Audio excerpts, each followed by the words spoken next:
Bismillahirrahmanirrahim.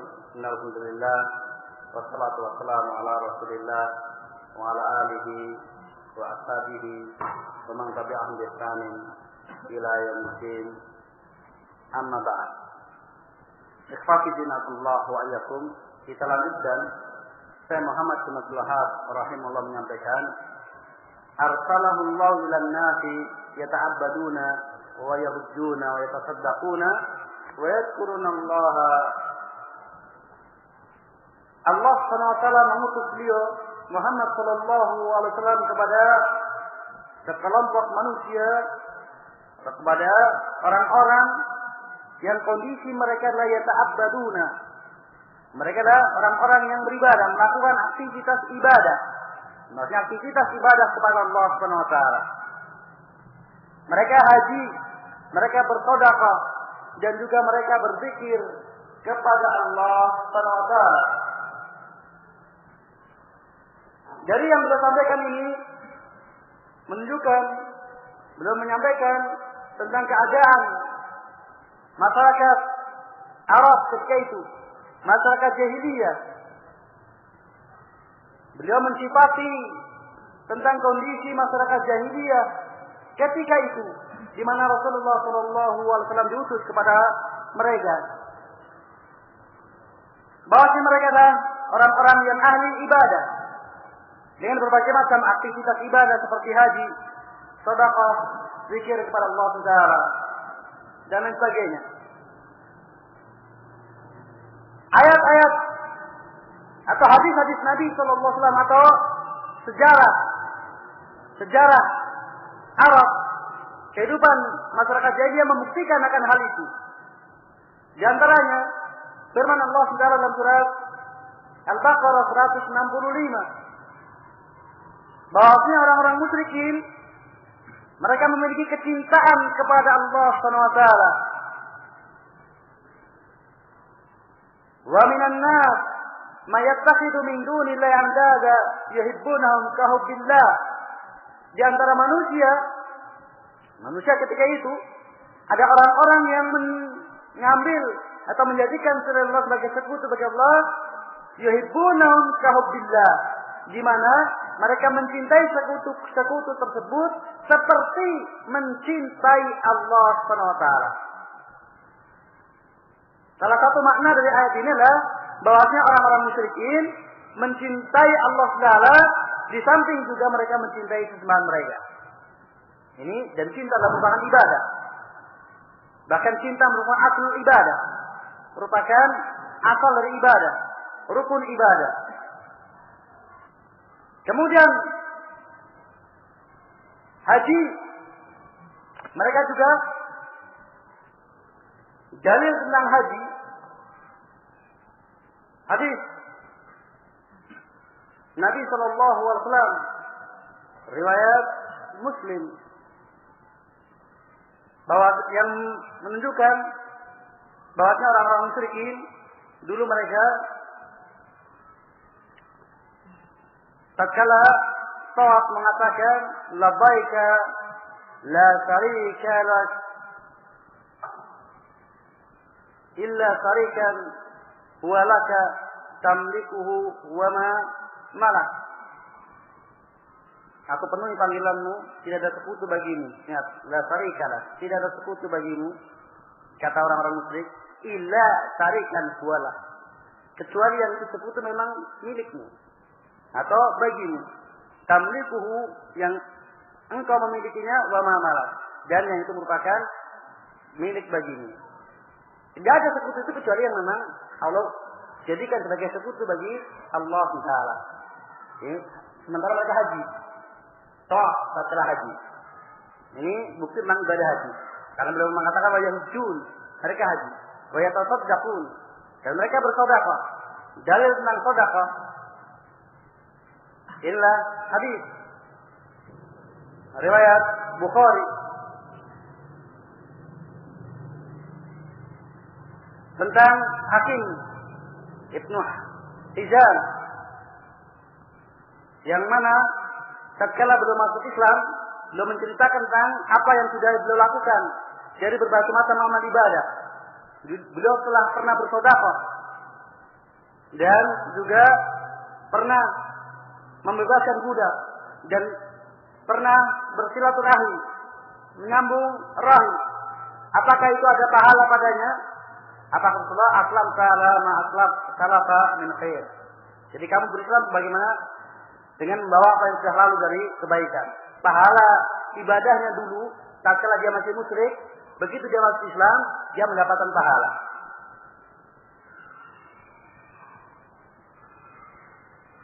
Dan juga diriwayatkan bahwasanya beliau masuk dalam riwayat Bukhari itu pernah bersedekah dengan membebaskan atau pernah melakukan ibadah dengan membebaskan 100 budak dan membawa 100 onta di masa jahiliyah untuk pengabdian kepada Allah Taala. Bersedekah dan membebaskan budak ta'abbudan lillah untuk mengabdi kepada Allah Taala. Kemudian tentang puasa, bahwasanya hadis riwayat Bukhari, bahwasanya orang-orang Quraisy dahulu mereka berpuasa puasa Asyura. Jadi puasa Asyura adalah puasa yang sudah dilakukan oleh orang-orang Quraisy. Kemudian tatkala Islam, puasa yang wajib ketika itu adalah puasa Asyura. Diwajibkan bagi muslimin, kemudian dimansub dengan apa? Kewajiban puasa Ramadan. Jadi mereka melakukan puasa Asyura. Orang-orang Quraisy. Kemudian tentang nazar. Hadis riwayat Bukhari juga tentang kisah Umar Ibn Khattab radhiyallahu anhu. Bahwasanya beliau tatkala masih jahiliyah pernah bernazar untuk i'tikaf 1 malam di Masjidil Haram, ta'abbudan lillah. Dia seorang musyrik, berniatkan diri untuk i'tikaf, beribadah kepada Allah Taala di Masjidil Haram. Maka tatkala beliau masuk Islam, kemudian bertanya kepada Nabi sallallahu alaihi wasallam, apakah nazarnya harus ditunaikan? Maka kata Nabi sallallahu alaihi wasallam, tunaikan nazarmu. Kemudian saya membawakan kisah dari kisah tentang orang-orang jahiliyah, yaitu bahwasannya mereka juga melakukan taharah dari hadas,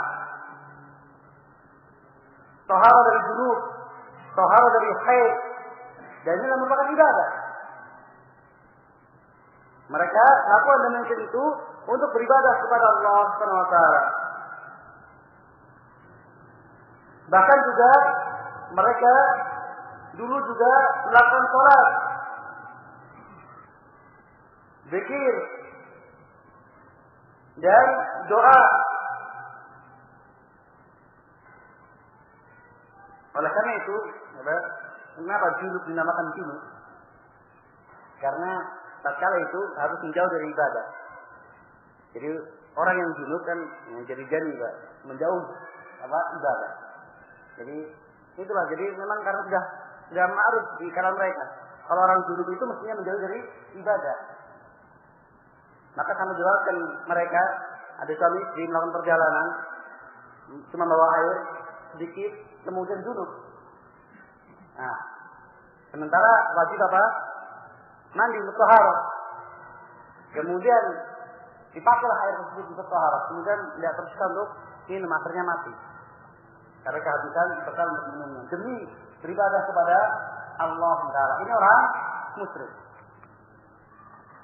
Jadi benarlah apa yang beliau sampaikan, bahwasanya Rasulullah SAW diutus kepada sebuah masyarakat yang mereka adalah masyarakat ahli ibadah. Masyarakat yang rajin beribadah kepada Allah Taala. Tentang doa ma'ruf. Wa idza raqibu fil fulki ja'allahu mukhlishina lahuddin falamma najjahum ilal barri idza hum yusyrikun. Apabila mereka berada di Ka'bah, mereka berdoa kepada Allah dengan merasa demi Allah ad-din. Namun tatkala kemudian harus selamatkan kembali ke darat, mereka kembali berbuat syirik. Dan lalu apa permasalahannya? Kalau kenyataannya demikian, mereka bertauhid rububiyah dan juga mereka beribadah kepada Allah Taala. Lalu mengapa mereka dicelaan? Apakah yang dituntut? So, mereka sudah bertauhid kepada Allah Taala.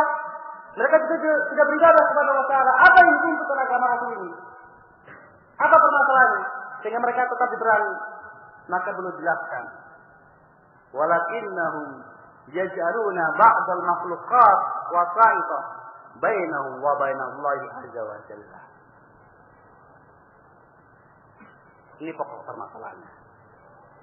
Namun mereka menjadikan sebagian dari makhluk-makhluk ini sebagai perantara antara mereka dengan Allah Taala.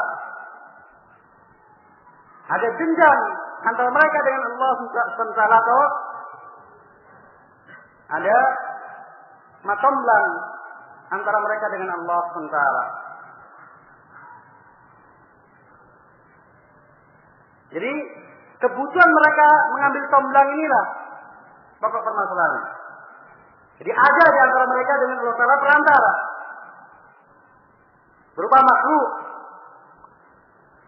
Nurid yaqulun, mereka mengatakan nuridu minhum at-taqarruba ila Allah Taala.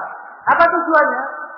Kami menghendaki dari mereka, dari tomblang tersebut, dari perantara tersebut, at-taqarrub ila Allah Taala, untuk mendekatkan diri kepada Allah Ta'ala, untuk mendekatkan kami kepada Allah Ta'ala. Wa nuridu syafa'atahum, dan kami menginginkan syafaat mereka, agar mereka memintakan kepada Allah untuk kami, agar mereka berdoa kepada Allah untuk kami. Indahu nuridu syafa'atahum indahu, di sisi Allah Ta'ala, mislal malaikah wa Isa wa Maryam wa unasin ghairihim minat sholihin, seperti para malaikat, Isa, Maryam, dan tokoh-tokoh yang lainnya selain mereka dari orang-orang saleh. Jadi di sini Syekh Muhammad bin Abdul Wahhab rahimahullah menjelaskan tentang sebab pengkafiran Allah Taala kepada mereka. Mengapa Allah menyatakan mereka kafir? Padahal mereka lah orang-orang yang ahli beribadah kepada Allah, rajin beribadah kepada Allah Ta'ala. Yaitu mereka menjadikan antara mereka dengan Allah Ta'ala perantara. Sebagaimana Allah katakan tentang upaya mereka untuk menjadikan perantara antara mereka dan Allah dalam rangka untuk takarub kepada Allah Ta'ala. Dalam surat Al-Jumu'ah ayat 3, Allah katakan, "Walladzina ittakhadhu min dunihi awliya'a ma na'buduhum illa liqarribuna ila Allahi zulfa." Walladzina ittakhadhu min dunihi awliya'a, dan orang-orang yang mengambil selain Allah wali-wali. Ma na'buduhum, mereka mengatakan ma na'buduhum, tidaklah kami beribadah kepada mereka illa liqarribuna ila Allahi zulfa, kecuali agar supaya mereka mendekatkan kami kepada Allah dengan sedekat-dekatnya. Inna Allah yahkumu bainahum fima hum fihi yakhtalifun. Sesungguhnya Allah akan memberikan keputusan dalam mereka terhadap apa-apa yang mereka perselisihkan di dalamnya. Inna Allah la yahdi man huwa kadhibun kafar. Sesungguhnya Allah Ta'ala tidaklah memberikan hidayah kepada orang yang dia pendusta lagi kafir. Siapa itu? Siapa yang kadhibun dan kafar? Yang telah ittakhadhu min dunihi awliya'a, yang mereka mengatakan ma na'budun illa liqarribuna illa Allahi zulfa. Dihukum oleh Allah, mereka adalah orang-orang yang berdusta dan kufar. Kafir dengan sebab takarubnya kepada Allah Ta'ala tersebut dengan melalui perantara. Tentang syafaat, mereka meminta syafaat sebagaimana dalam surat Yunus 18 nampaknya.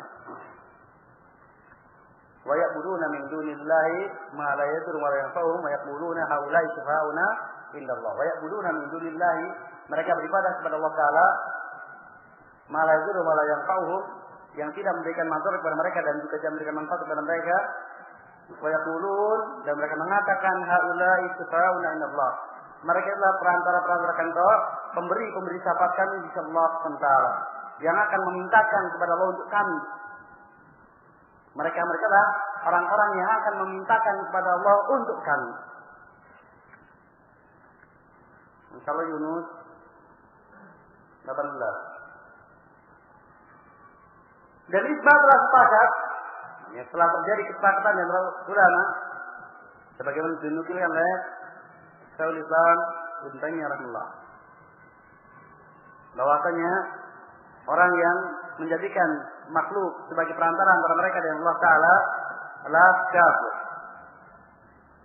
Nah, itulah sebab mereka dikafirkan,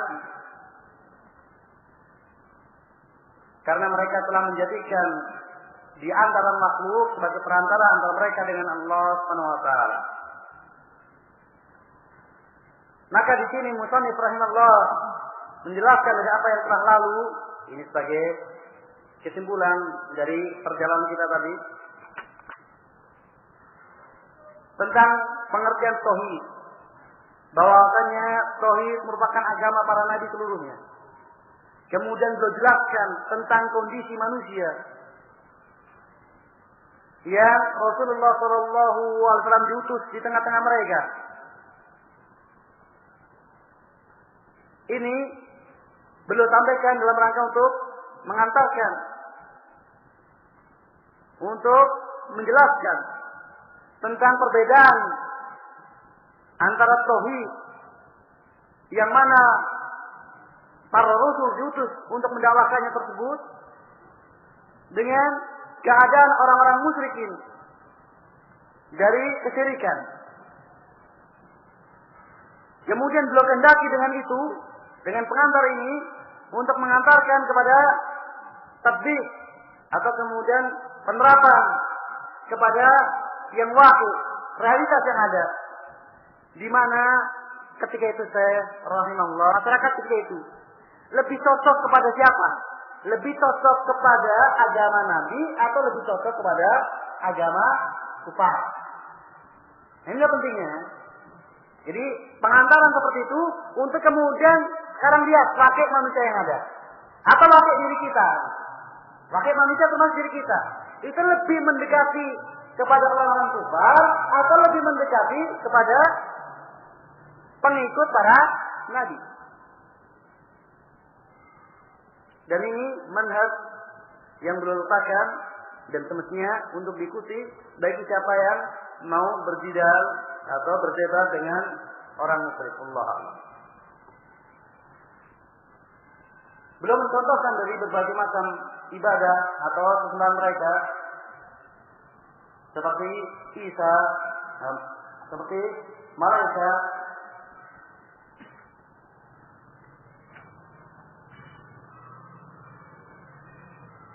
tentang bahwa mereka beribadah kepada malaikat, surat Sada ayat 60-41. Yawma nahsuruhum jami'a thumma naqulu lil malaika ahaula'iyatum kanu ya'budun.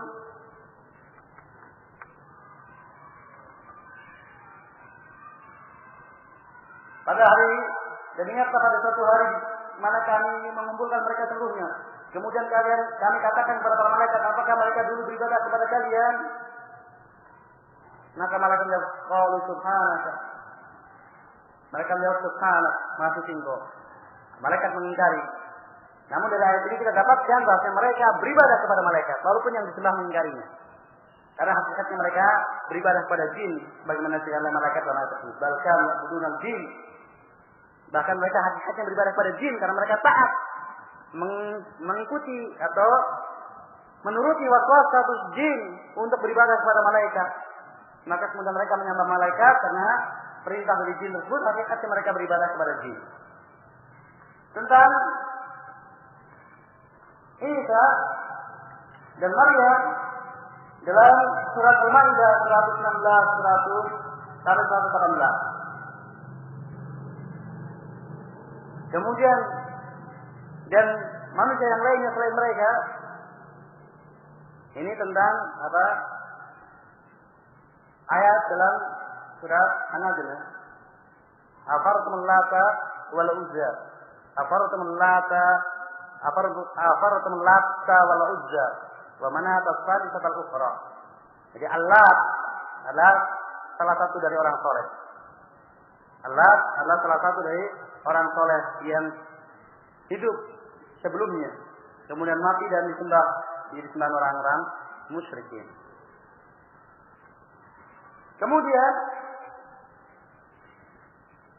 sudah sampaikan, "Faba'atha Allah Muhammadan sallallahu alaihi wasallam yujaddidu lahum dina abihim Ibrahim alaihissalam wa yukhbiruhum anna hadha at-taqarrub wal i'tiqad mahdhu haqqillah ta'ala la yatlu minhu shay'un min ghairillah la limalakin qarabin wala nabiyyin mursalin fadlan an ghairihima."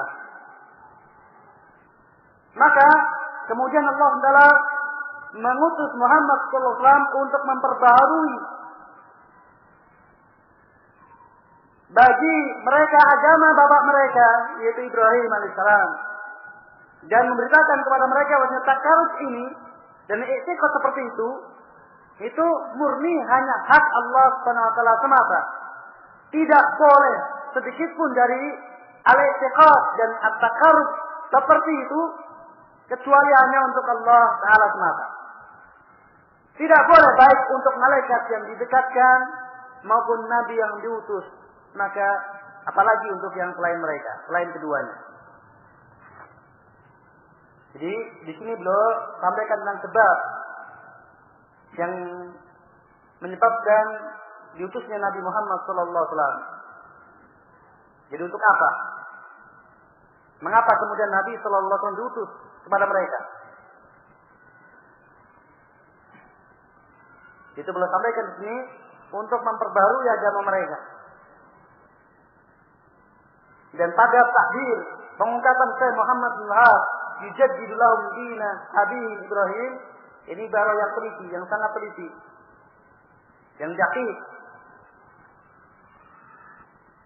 Karena mereka ketika itu mengaku bahwasanya mereka adalah di atas agama Ibrahim alaihissalam. Maka Nabi datang untuk memperbaharui agama bapaknya, untuk kemudian mengembalikan kepada semula. Jadi karena mereka mengaku beragama agama Ibrahim, maka untuk dikembalikan kepada semestinya agama Ibrahim itu bagaimana? Yang namanya tasbih, ini ada dua pemahaman. Kalau kemudian tasbih bermakna adalah membuat sesuatu yang betul-betul baru, maka ini batil. Bukan itu yang dimaukan. Tasbih di sini kalau yang dimaukan adalah betul-betul membuat sesuatu yang baru, jadi membangun baru, maka bukan yang dimaksudkan. Tapi adalah mengembalikan sesuatu yang sudah rusak, dikembalikan sebagaimana asal mulanya, kembali pada sifat. Tatkala sudah terjadi penyimpangan, kemudian dikembalikan ke sifat, ke asal usulnya. Ini tasbih yang dimaksud di sini. Maka yang namanya mujaddid yang benar lain seperti ini, yaitu yang apa? Tatkala sudah terjadi penyimpangan agama, kemudian diluruskan untuk kembali kepada asal muasal agama tersebut. Ini yang mujaddid yang sesungguhnya. Kalau kemudian dia membuat baru, ini bukan mujaddid, tapi dia perusak. Dia mubtadi', pembuat bid'ah. Jadi pembaharuan itu bukan membuat inovasi baru, tapi untuk mengembalikan yang sudah dirubah itu untuk diluruskan kembali sebagaimana aslinya, dikembalikan kepada aslinya. Itulah tasbih yang dimaksudkan di sini. Yujaddidullahu dina abihim Ibrahim.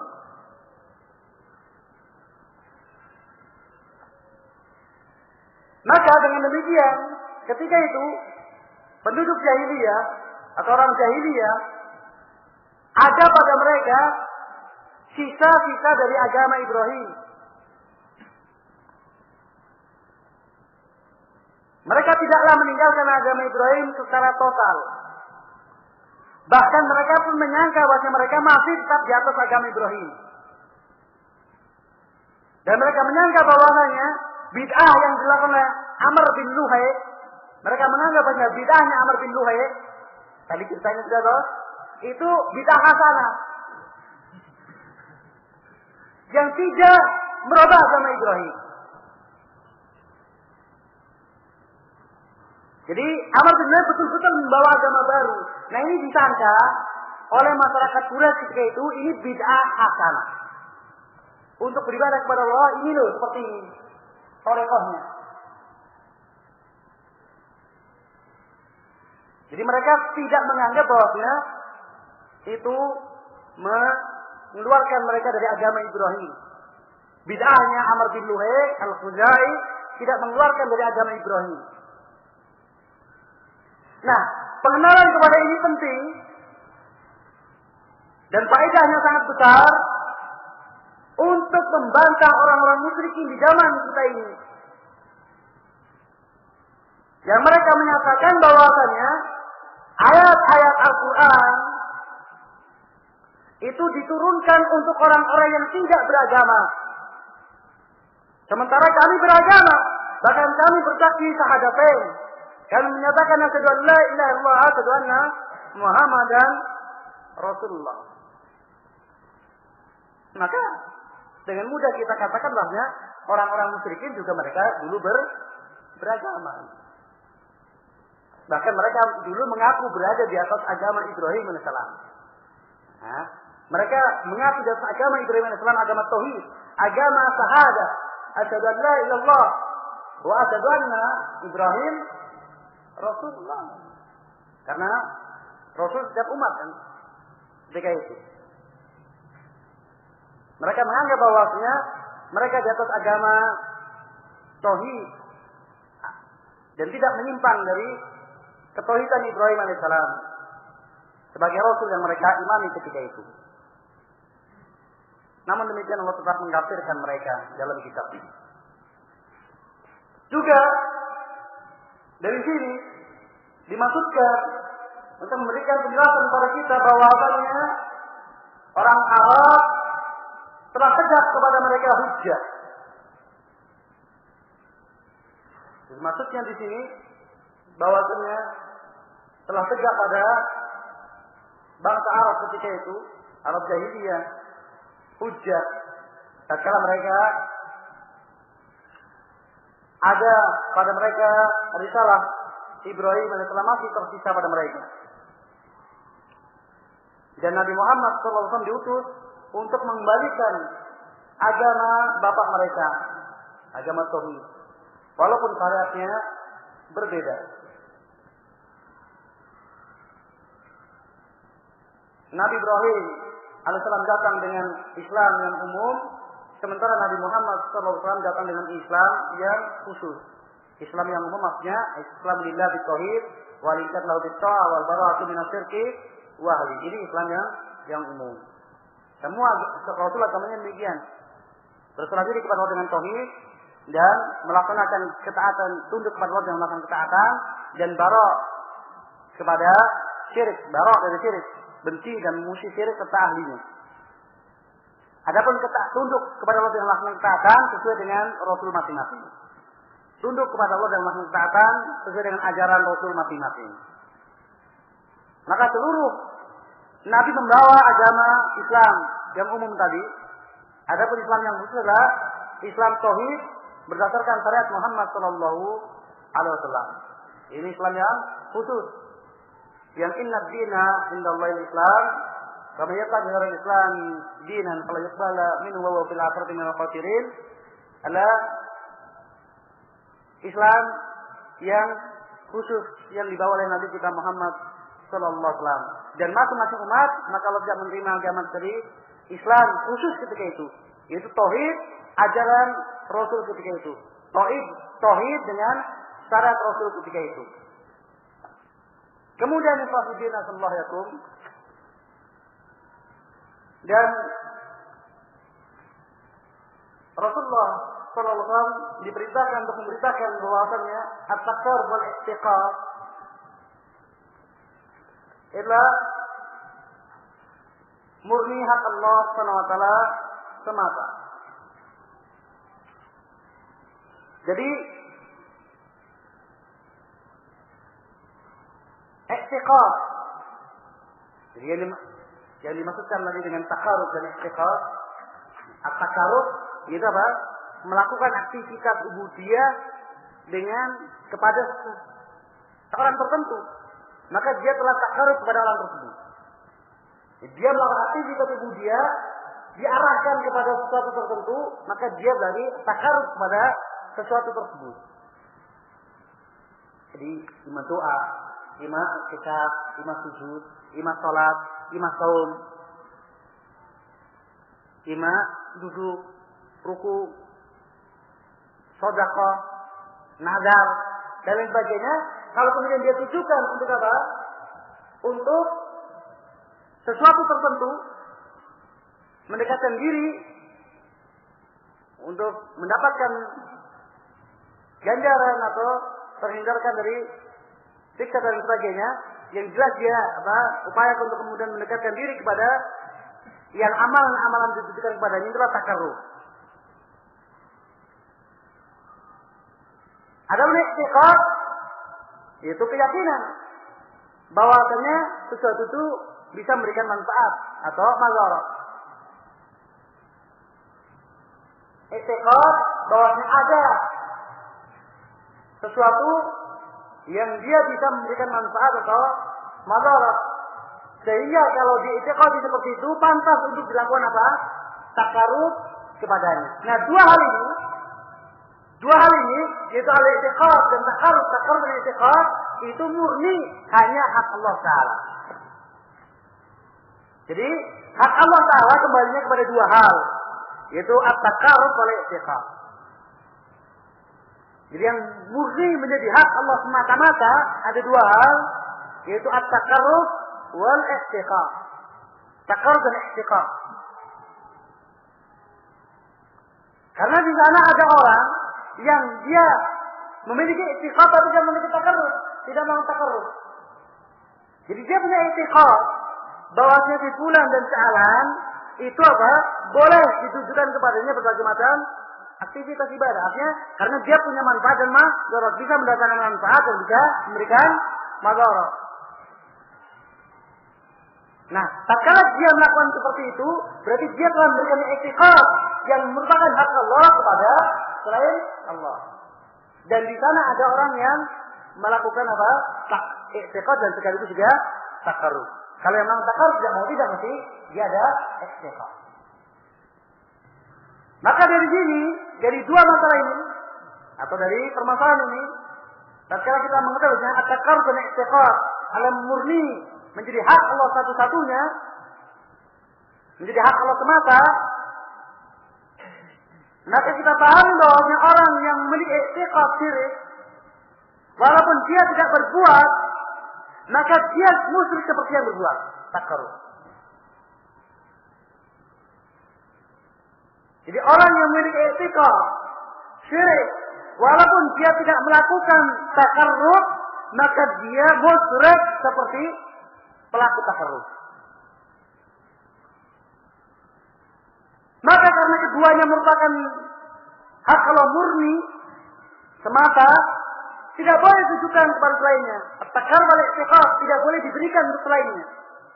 Baik itu malaikat yang dikatakan maupun nabi yang diutus. Beliau contohkan dua sosok ini, malaikat dan nabi, karena inilah makhluk yang paling utama. Di makhluk yang paling mulia, yang paling utama di Allah Ta'ala adalah keduanya. Dua kelompok ini, malaikat dan para nabi. Kalau kepada keduanya saja tidak boleh, apalagi kepada yang lainnya. Dan karena kesyirikan terjadi ini karena dari sisi seperti ini. Jadi karena kondisi orang yang posisinya seperti malaikat atau nabi. Apa yang dimiliki oleh malaikat dan nabi itu menjadi wasilah atau sebab syaitan menggelincirkan manusia. Ikhwafidinakullah yakum, hakikat masalah seperti ini merupakan masalah yang sangat besar. Dan masalah seperti ini merupakan masalah yang asing. Di zaman ini, bahkan di seluruh zaman. Di sepanjang zaman, masalah seperti ini termasuk masalah yang asing. Maka tidaklah orang membawa agama seperti agama ini kecuali dia akan dianggap sebagai orang yang asing, orang yang aneh, orang yang tidak sebagaimana mestinya, tidak sebagaimana adatnya. Ya, betul-betul mengingkar dengan perkara seperti ini. Maka menjadi kewajiban bagi thalabul ilmi untuk kemudian dia betul-betul memiliki basirah dalam perkara seperti ini. A'damu tabassum. Jadi basirah dia artinya keilmuan dia tentang masalah ini itu yang paling mendalam dalam masalah seperti ini. Dan bukanlah yang dimaksudkan dalam basirah dalam masalah ini itu hukum kepada individu, bukan, tapi memiliki keilmuan tentang masalahnya. Bukan kepada siapa orang-orangnya, tapi masalahnya. Hakikat masalah syirik itu seperti apa toh? Bukan kepada hukum kepada orang per orangnya. Karena untuk hukum kepada orang per orangnya itu kembalinya kepada ahlinya, membutuhkan fatwa. Tetapi etikadmu tentang tauhid, etikadmu tentang syirik, bahasanya itu tertolak, itu dari siapapun orang yang melakukannya. Siapapun orang yang melakukannya, kalau kemudian dia begini, ia syirik, musyrik. Dan untuk kemudian membatalkan atau menghancurkan kedudukan syirik, atau untuk kemudian merendahkan dan membatalkan kedudukan orang musyrik, siapapun dia posisinya. Jadi orang kalau sudah musyrik, maka sudah tidak ada nilai di sisinya.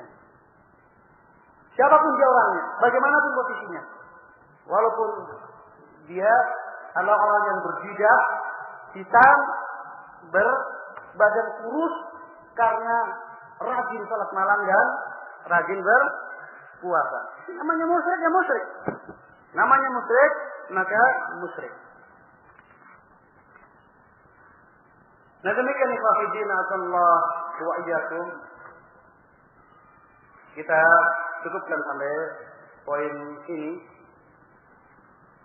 Dan insyaallah nanti sore kita lanjutkan dengan penjelasan Syekh Muhammad bin Abdul Wahhab rahimahullah, dalil-dalil yang beliau bawakan yang menunjukkan bahwasanya orang-orang musyrikin mereka bertauhid rububiyah. Subhanallah bihamdika asyhadu an la ilaha illa anta astaghfiruka wa atubu ilaik. Dan saya ingatkan untuk bisa datang tepat waktu.